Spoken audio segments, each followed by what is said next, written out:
But poinnya adalah cyber threat is still there, it's not stopping it and it's not slowing down. Oke. Sadly seperti itu. Halo, selamat datang di podcast Let's Talk Cyber. Pada hari ini kita kedatangan dua tamu teman saya yang pengalamannya nih sudah cukup mumpuni di keamanan siber. Hari ini kita mau berbincang mengenai tren cyber security 2024 gitu ya. Jadi kita langsung saja mungkin perkenalan diri dulu nih, Pak Panji. Siap. Silakan Pak. Baik, terima kasih banyak Bu Eva udah diundang di sini. Oke, jadi saya Panji, saya dari IBM. Di IBM saat ini saya sebagai ecosystem leader untuk IBM Indonesia. I've been in an IT like for 20 plus years and doing cybersecurity for like 10 plus years with IBM and several companies and helping customers to protect their asset lah. Oke. Wah, cukup lama ya Pak ya. Nah, ada lagi Pak Witantra. Silakan Pak. Terima kasih Bu Eva. Ya, saya Witantra dari Synexis Internasional. Sudah berpengalaman di IT sejak 25 tahun yang lalu dan bergabung dengan Synexis officially dari 2017. Ya. Nah, ini pengalamannya kan sudah 20 plus lah ya. Kalau kita melihat nih perkembangan atau landscape lah ya, landscape keamanan siber itu seperti apa ya, baik di Indonesia maupun di global. Itu kan kalau tadi kita ngomongin Pak Panji, Pak Wit pengalamannya 20 tahun lebih, pasti kan adalah perbedaannya itu ada gitu ya.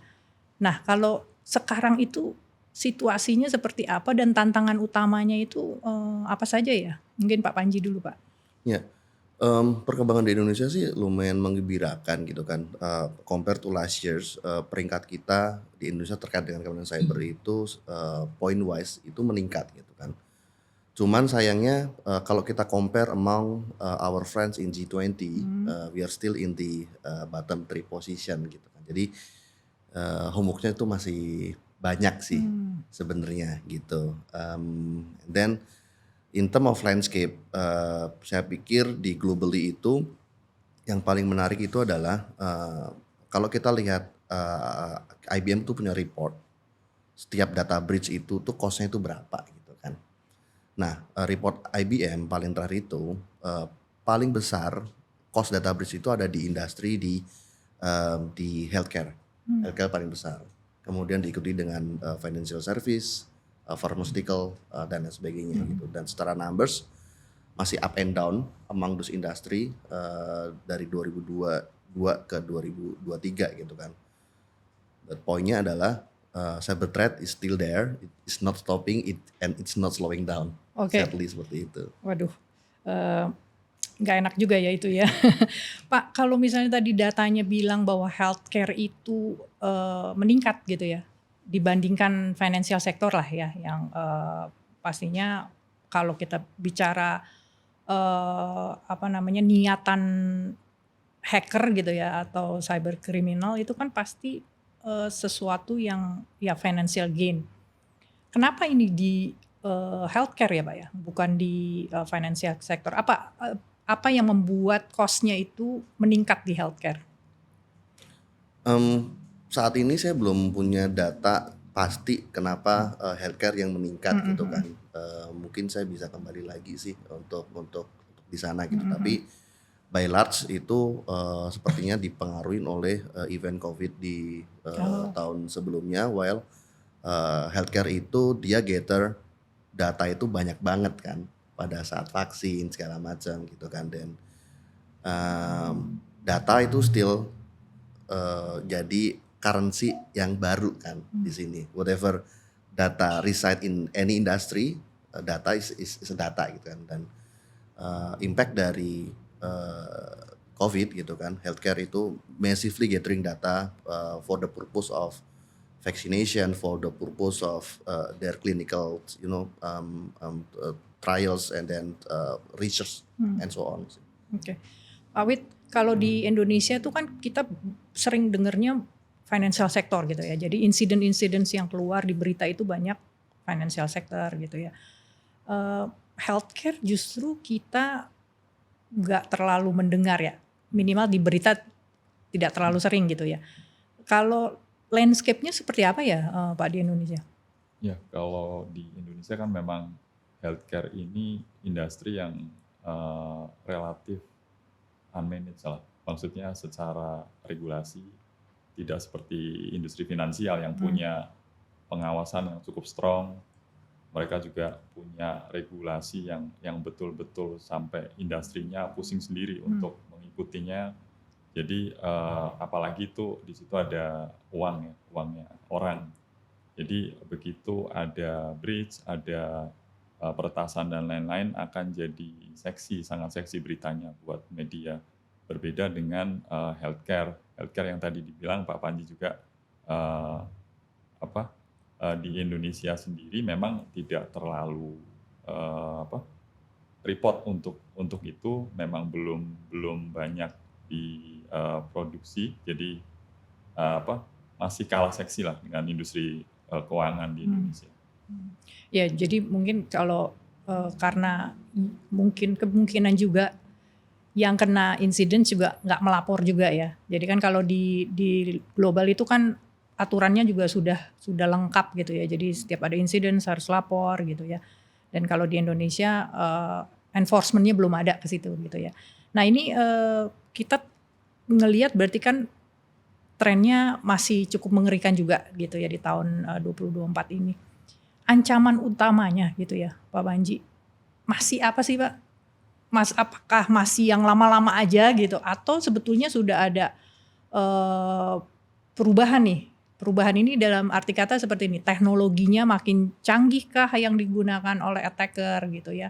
Atau mungkin apalagi nih Pak ancamannya yang dilihat dari secara global dan Indonesia? Kalau ancaman secara garis besar yang banyak case terjadi itu masih ransomware gitu kan. Jadi kayak data itu disandra, ya as usual ransomware, kemudian data itu nanti akan dibocorkan gitu. By large ancamannya masih seperti itu. Dan secara teknologi ya kejar-kejaran sebenarnya kayak antara polisi dan penjahat lah gitu kan. Penjahat juga makin canggih. Dan canggih di sini itu in terms of bukan cuman masalah teknologinya gitu kan, tapi gimana cara mereka social engineering-nya itu juga makin canggih seperti itu. Nah ini yang patut diwaspadai dan patut dimitigasi secara terus-menerus sih oleh para teman-teman di korporat. Oke. Kalau Pak Wid gimana Pak Wid? Menurut Pak Wid gimana? Ya kalau ancamannya sebetulnya masih sama, hanya attack surface-nya akan makin banyak ya. Terus adopsi teknologi baru juga makin banyak dan itu membuka threat-threat baru juga. Terutama kalau ini kan saya paling sering di industri keuangan ya. Jadi banyak potensi-potensi masuk untuk peretasan, untuk melakukan penetrasi ke sistem mereka itu dari hal-hal yang kadang-kadang nggak disadari sama sekali oleh petugas-petugas IT di perusahaan tersebut. Gitu. Oke. Nah, menarik nih. Adopsi teknologi. Kita kalau ngomongin digital transformasi tuh Indonesia tuh ini pesat banget nih. Ya, jadi apalagi pandemi itu benar-benar istilahnya mempercepat gitu ya. Kalau kita bicara digital transformasi kan berarti mengadopsi juga teknologi gitu ya. Nah di situ kan juga pasti ada resikonya gitu ya. Nah bagaimana nih kita bisa ketemu antara inovasi dan tapi juga ada resiko juga gitu. Menyeimbangkannya ini seperti apa ya Pak Panji? Nah mungkin terkait inovasi dan resiko tadi gitu kan. Kalau sebelumnya gitu mitigasi resiko terhadap satu inovasi itu dibawa ke belakang gitu kan. Inovasinya udah jadi kemudian baru dimitigasi resikonya apa aja sih gitu kan. Nah sekarang itu best practice-nya adalah mitigasi risiko itu berbarengan dengan inovasi itu dilakukan gitu kan. Misalkan pada saat penambahan feature ataupun pada saat melakukan coding gitu kan, continuously testing terhadap security dari coding itu juga sangat sekali diperlukan gitu. Nah cuman Ini jadi kayak semacam apa ya, kerjaan baru nih buat, teman-teman di IT gitu kan. Makanya sebenarnya pemanfaatan AI ini juga jadi penting Hmm. di situ gitu kan.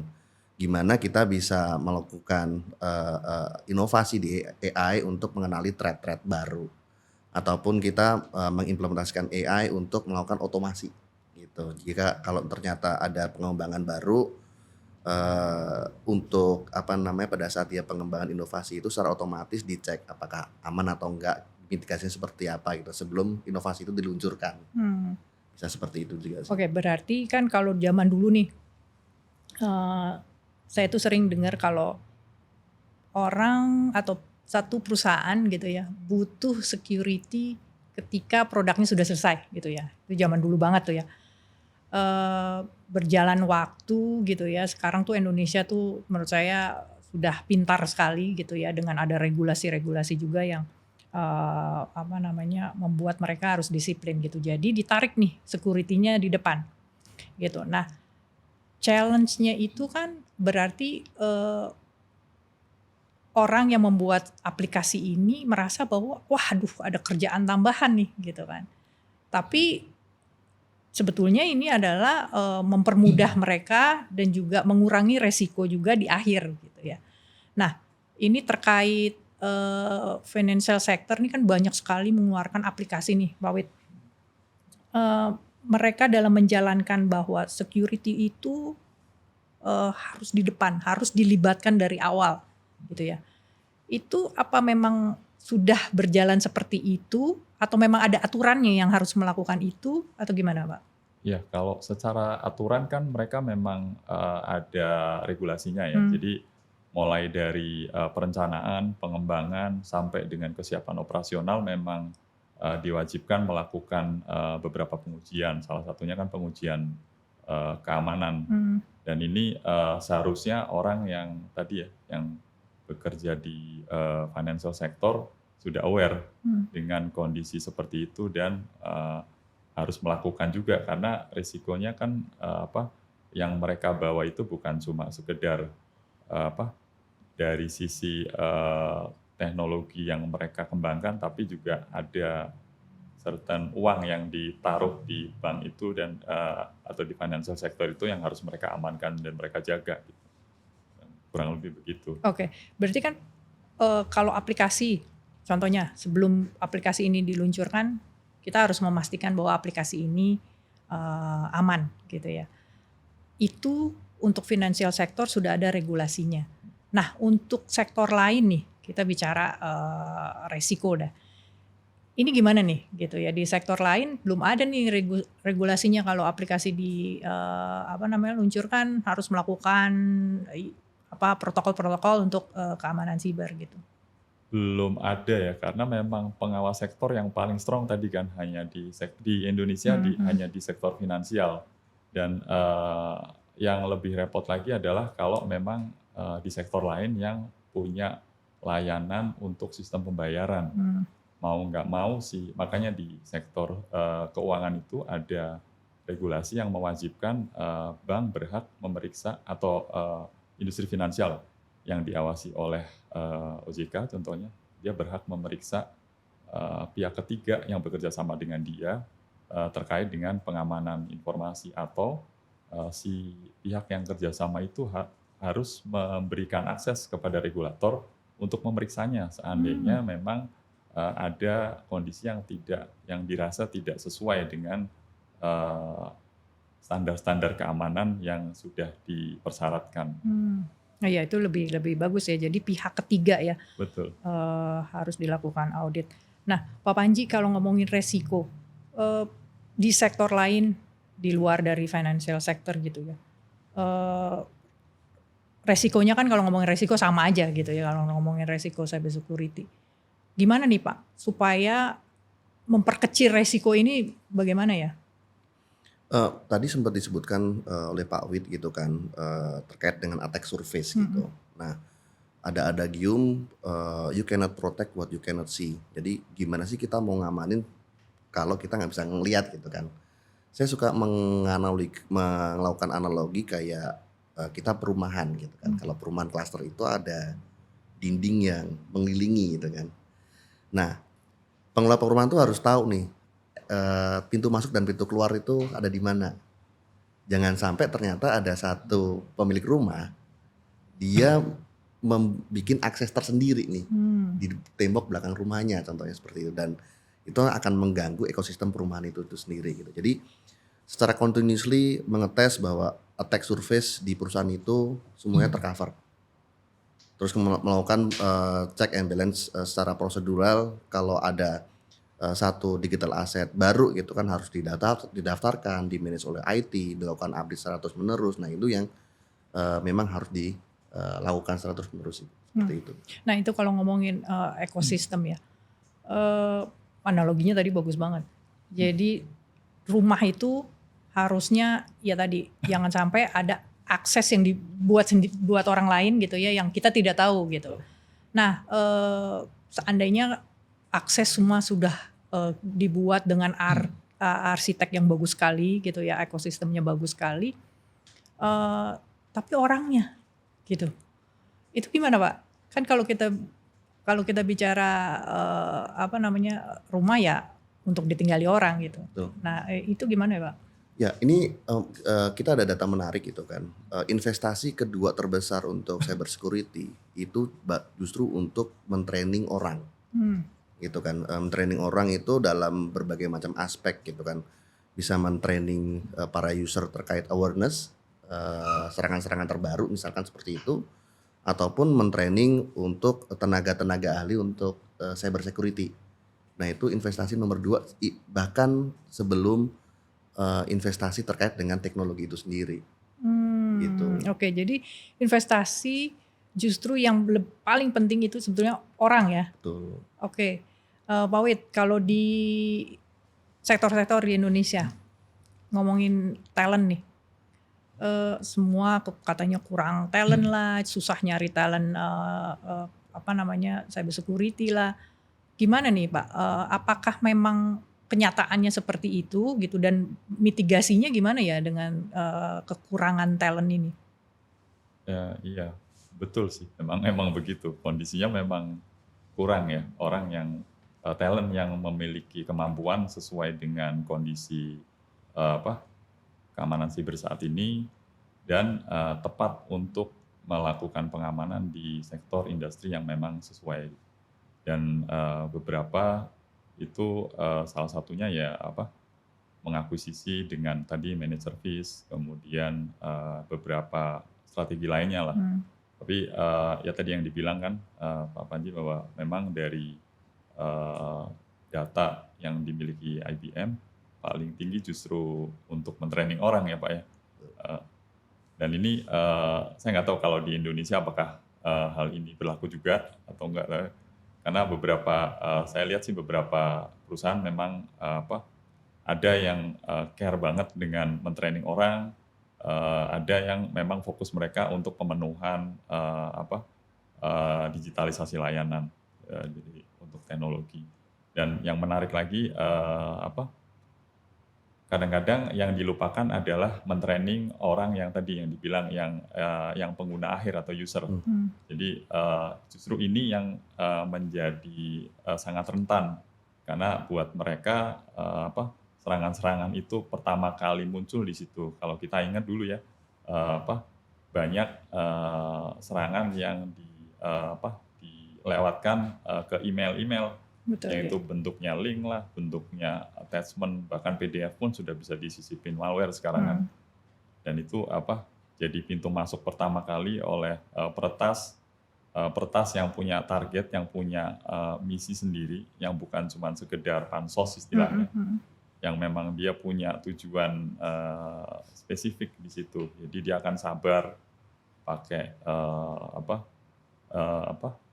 komputer yang sudah dibuka pertama kali sebagai jumping station sebelum dia loncat ke komputer yang memiliki data sensitif seperti itu.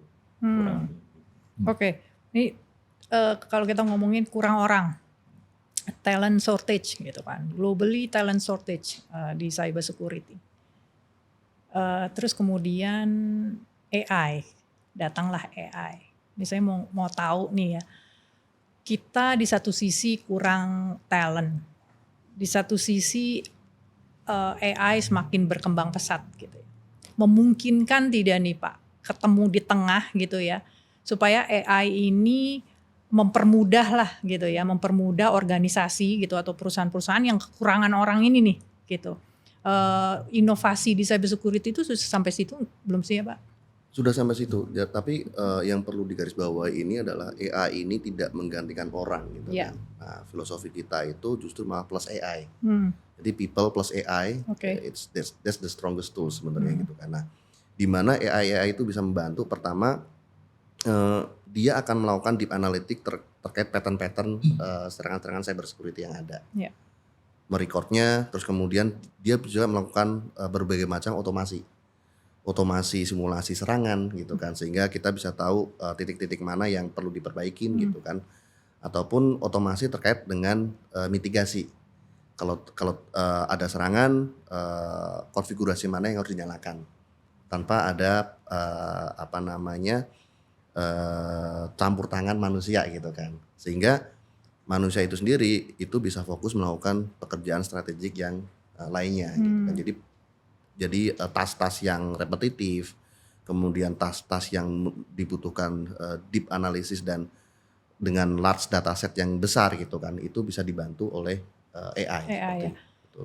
Tapi kan pastinya ada resiko gitu ya Pak. Apa resiko perkembangan AI ini di cyber security bagaimana ya Pak? Resiko perkembangan AI itu di cyber security itu lebih ke terkait dengan em,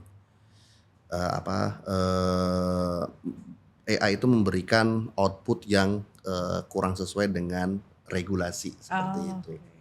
Itu makanya AI itu harus ada guardrailnya juga, tidak bisa kita serahkan sepenuhnya ke AI. AI itu juga harus ada governance-nya juga. Nah ini sebenarnya yang paling penting gitu, seperti Iya, itu. Ya betul. Jadi sebisa mungkin AI ini membantu hal-hal yang prosesnya tadi repetitif itu bisa dilakukan oleh AI. Terus kemudian manusianya lebih fokus di strategi gitu ya. Tapi kalau ngomongin resiko, berarti kan AI ini sebetulnya bisa memberi benefit untuk kita memprotek gitu ya. Tapi di sebelah sana gitu ya, untuk kriminal juga mereka akan melakukan hal yang sama gitu, bahwa AI ini bisa membantu mereka gather information lebih cepat gitu ya, mungkin melakukan saya nggak tahu scripting lebih cepat gitu ya. Nah ini kan berarti tadi balik lagi kita kejar-kejaran lagi nih Pak sama penjahat. Nah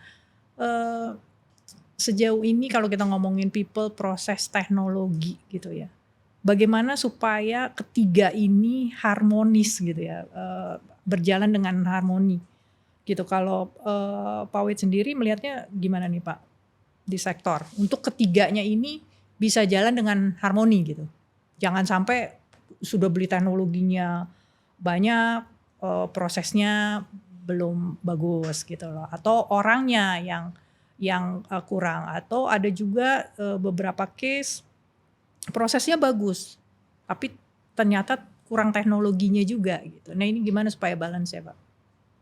Dari kasus yang ada kan memang tergantung skala organisasinya ya. Jadi ada beberapa perusahaan yang secara organisasi memang sudah cukup mature, hampir ketemu tuh balance-nya antara ketiga poin itu, people, proses, teknologi. Tapi di sisi lain banyak juga pelaku industri keuangan yang secara skala organisasi nggak terlalu besar, dia kadang-kadang yaitu lemah di sisi prosesnya, di sisi people-nya, ngejar ketertinggalan adopsi teknologi, kemudian bisa melakukan manage pengamanan siber atau pengamanan informasi, dan itu susah maksudnya kalau mau direm bareng-bareng, kadang-kadang dari sisi manajemen, dari sisi bisnisnya mengharapkan si teknologi bisa lari cepat ngikutin maunya bisnis, dan ini perusahaan yang skalanya tadi menengah atau skala organisasinya nggak terlalu besar selalu menemui kendala itu. Jadi paling mudah memang kita melihat contoh di yang skalanya cukup mature. Oke, jadi sudah ada mereka mungkin juga mereka sudah mengadopsi framework gitu ya, kerangka kerja. Nah, kita ngomongin ke yang medium dan small dulu deh. Mereka untuk beli teknologi kan bisa jadi kurang gitu ya resource-nya, baik dananya juga. Kira-kira untuk skala yang lebih menengah, kecil, apa sih yang bisa mereka adopsi step-stepnya gitu, langkah-langkahnya apa yang sebenarnya basic kok gitu kan, tapi mulainya dari mana gitu, gimana Pak Panji? Nah ini yang menarik soal tadi people process teknologi gitu kan. Saya melihatnya itu di dalam beberapa entitas itu perbaikan proses itu ataupun perbaikan people itu bisa diakselerasi karena ada temuan atau peristiwa tertentu gitu. Ya itu blessing in disguise sih untuk orang-orang IT gitu kan. Jadi bisa diakselerasi sehingga kebutuhan pertumbuhan bisnis dan diikuti dengan keamanan yang semakin mantap gitu kan, itu juga di request oleh manajemen secara berbarengan, nggak boleh satu mengalahkan dan yang lainnya gitu kan. Nah terkait dengan perusahaan-perusahaan yang menengah dan kecil tadi gitu kan. Nah kalau secara proses mungkin dari Pak Wi tadi benar gitu kan, kita bisa ngelihat ke perusahaan yang lebih mature gitu kan, dan ini sebenarnya bisa difasilitasi oleh para asosiasi gitu kan. Kalau misalkan kita ngomong di bank itu kan ada Asbanda, ada Perbarindo seperti itu. Nah itu bisa di edukasi secara terus menerus ke anggotanya gimana sih proses yang paling benar, gimana mengimplementasikan proses yang paling benar gitu kan. Kemudian soal teknologi, nah ini juga beramai-ramai nih, banyak sekali yang saya lihat di ekosistem partnernya IBM gitu kan. Mereka itu menyediakan solusi managed service SOC gitu, sehingga para perusahaan yang menengah dan kecil tersebut tidak perlu melakukan akuisisi teknologi dan akuisisi sumber daya tenaga ahli untuk perusahaannya gitu. Jadi mereka bisa menyewa ke mitra-mitra teknologi tersebut gitu kan, hanya dengan misalkan terminologi SLA gitu kan. Jadi mereka tidak investasi di depan itu nggak besar seperti itu. Itu bisa dilakukan karena mitra teknologi tersebut juga berbagi resource nih dengan yang lain. Ya. Ya jadi sharing lah ya. Betul. Dan bisnis model seperti itu harusnya sangat membantu ya untuk perusahaan-perusahaan skala menengah dan kecil ya. Oke, tadi tuh saya ngobrol sama Pak Panji ya, Pak Panji, kita tuh tadi cerita-cerita kalau ada dua tipe perusahaan ya Pak. Ya. Gimana Pak tadi Pak? Ya tadi ada ditambahin satu lagi sama Eva gitu. Ada dua tipe perusahaan yang udah kena insiden cyber security dan yang belum. Gitu kan. Dan saya tambahin yang ketiga ada lagi yang kalau kena mereka tahu mau ngapain gitu. Betul. Ya. Nah kalau kita bicara mengenai incident response nih Pak, menurut Pak Panji kita tuh sudah sampai di mana sih untuk incident response ini gitu ya? Karena jangan sampai nih Pak ya, jangan sampai kalau saya ngelihat berita di global itu sebetulnya security itu incidence-nya hal-hal yang sebenarnya bisa dideteksi gitu kan. Atau sebetulnya responnya bisa lebih cepat lagi supaya recovery-nya lebih cepat gitu. Nah ini gimana ya Pak? Nah di global itu investasi untuk incident response testing ini malah jadi nomor 1 sebenarnya sebelum akuisisi teknologi gitu. Sayangnya ini bukan data yang pasti, tapi kayak saya lihat tren itu belum terjadi di Indonesia, tapi peningkatan ke arah sana memang sudah ada gitu. Benar tadi disebutkan bahwa incident response itu ini harusnya bisa didetek kalau secara reguler mengupdate misalkan antivirusnya seperti itu, ataupun ini sebenarnya bisa layanan bisa dipulihkan secara cepat kalau teknologi restore ataupun backup datanya itu ada gitu. Nah ini yang sayang sekali itu kurang secara rutin dicek gitu. Jadi teman-teman perusahaan-perusahaan itu hanya mengecek misalkan, oh ternyata backupnya nyala gitu kan. Tapi nggak pernah nyoba kalau misalkan di restore bisa jalan atau enggak seperti Oke. itu. Jadi end to end incident response testing itu memang harus terus ditingkatkan sih. Oke, dan Seperti itu. secara reguler ya harus Betul. dites ya Pak ya. Harus reguler. Oke, Pak Wid, kalau di framework mana ya Pak ya yang mengharuskan incident response ini selalu dites gitu? Kalau di Atau ada regulasinya yang untuk ini? regulasinya ada, tapi tidak spesifik mewajibkan berapa lama sekali.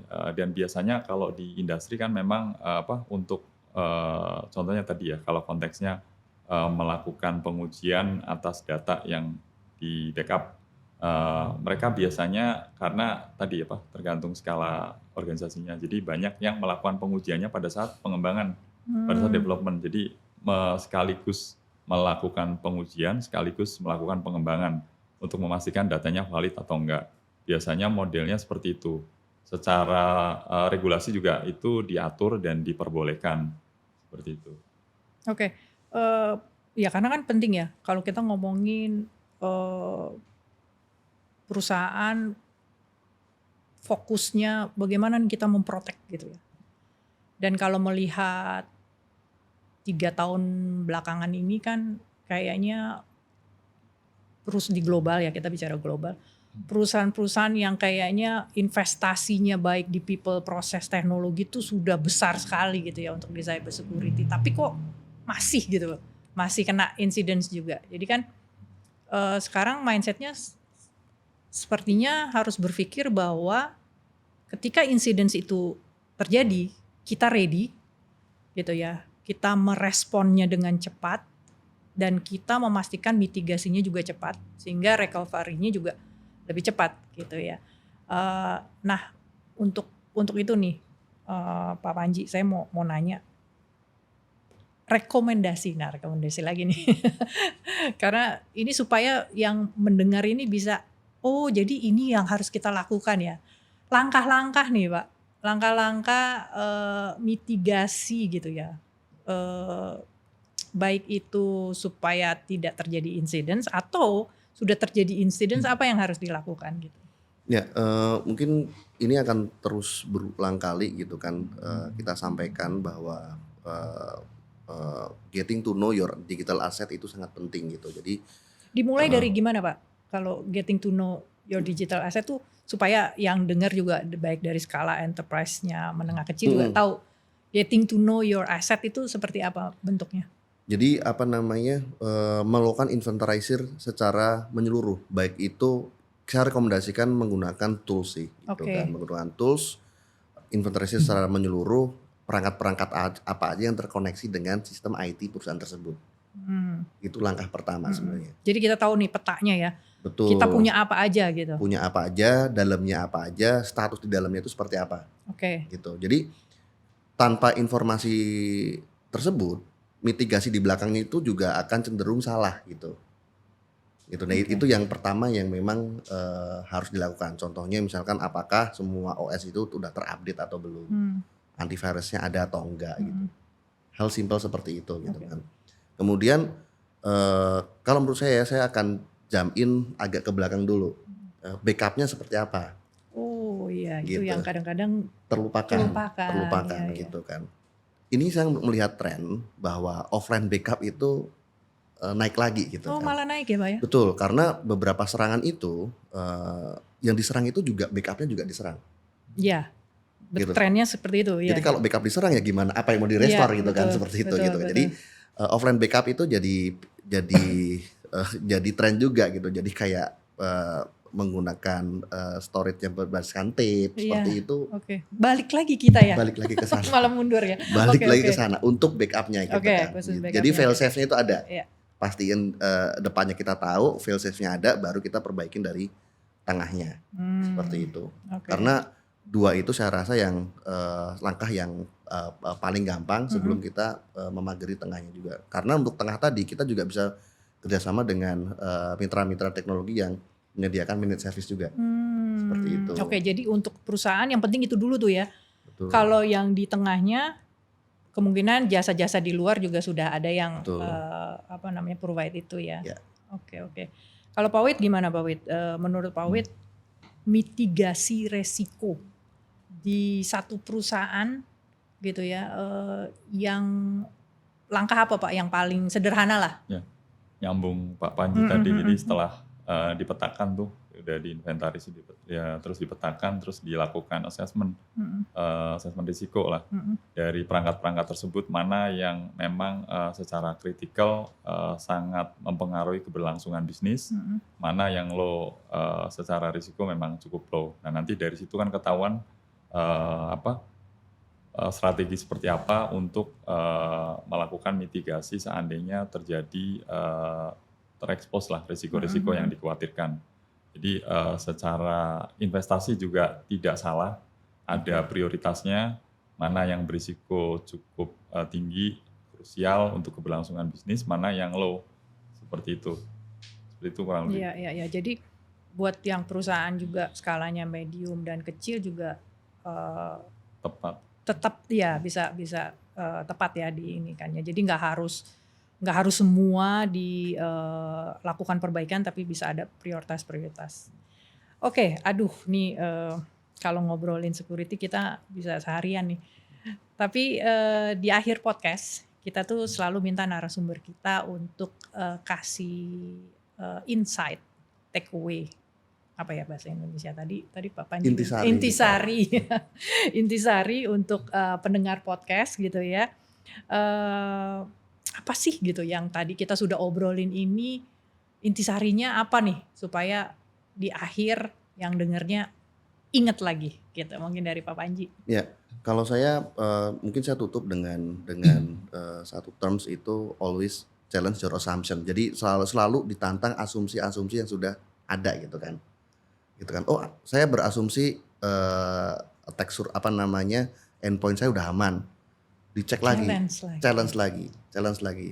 Saya berasumsi mitigasi tadi prioritas tadi udah bener. Challenge lagi, apakah secara bisnis masih seperti itu atau enggak? Ternyata arahannya bisnisnya yang penting itu udah bukan itu lagi gitu. Betul. Asumsi apakah backupnya udah bener atau enggak, coba di challenge lagi, bisa di-restore atau enggak. Nah, terus menerus menantang gitu kan asumsi-asumsi yang sudah terestablish, sudah naik. Dari situ kita juga akan seperti terlatih lah gitu kan. Inventory-nya akan semakin banyak, knowledge-nya seperti itu. Iya, bagus banget karena kalau di security itu continuously improvement ya Pak ya, yang penting. Iya. Nah, Pak Wid, apa Pak Wid? Kalau saya masih nyambung yang tadi, jadi know yourself lah. Untuk sebuah organisasi penting untuk tahu asetnya, tahu apa yang dia jagain untuk untuk security-nya, tahu apa yang dia jagain, jadi tahu bagaimana membuat strategi mitigasi pengamanan informasi dan pengamanan cybernya. Oke. Ya, menarik sekali diskusi hari ini. Jadi kalau kita berbicara tren cyber security, setiap tahun itu kita pasti ada saja teknologi baru, challenge baru gitu ya, threat-threatnya juga semakin kompleks gitu ya. Tapi sebetulnya hal-hal mendasar lah yang bisa membawa kita untuk tadi continuously improvement itu gitu ya. Mungkin itu saja, terima kasih untuk dua tamu kita yang bisa sharing ilmu, pengalamannya. Semoga bisa bermanfaat. Kita bertemu lagi di podcast selanjutnya. Terima kasih.